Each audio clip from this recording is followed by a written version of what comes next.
Sugar వచ్చిందంటే జీవితాంతం మందులు, ప్రతిక్షణం భయంతో బతకడంతో పాటుగా నాలుక చంపుకోవాల్సిందేనా? ఇవేవీ కాదంటున్నారు నేచర్ మంత్ర ప్రభాకర్ గారు. నిజంగా ఇవేవీ కాదా? లేదండి.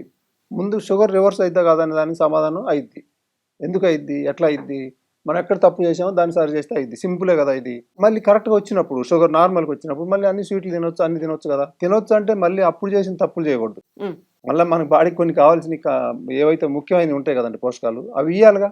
అవి ఇయ్యకుండా మళ్ళీ నేను అప్పుడు చేసినవి మొత్తం తింటానంటే తెలవక తింటానండి. ఆ టేస్ట్‌లు ఇందులో బ్రహ్మాండంగా వచ్చేలాగా చేస్తాం మనం. నేచర్ మంత్రాలో ఒకసారి కోర్స్ చేసిన వాళ్ళకి ఇల్లంతా మార్చుకోవచ్చు వాళ్ళు. వాళ్ళ వరకి పరిమితం కాదు. ఆ ఇంట్లో ఒక మదర్ చేసిందనుకోండి, లేకపోతే ఒక డాక్టర్ ఎవరో చేశారనుకోండి, ఫ్యామిలీ అంతా వాళ్ళకి అదే కదా! ఇక తెలిసిపోయిద్ది వాళ్ళకి. అరే! ఇక్కడ టేస్ట్‌లు బ్రహ్మాండంగా ఉంటాయి. వాళ్ళు ఫోన్‌లు చేస్తారసలు. అబ్బా! ఇంత అద్భుతంగా ఉంటాయి టేస్ట్‌లు అసలని. ఎక్కడ టేస్ట్ మిస్ అవ్వాల్సిన అవసరం లేదు.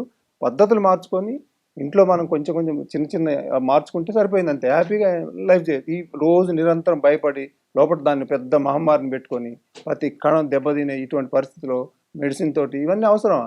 మనం కొంచెం మార్చుకొని కొద్ది చేంజ్ చేసుకుంటే హ్యాపీగా లైఫ్ అంతా హ్యాపీగా ఉండేలాగా ఉంటది కదండీ! అదేగా నేచర్ మంత్రం చేసేది.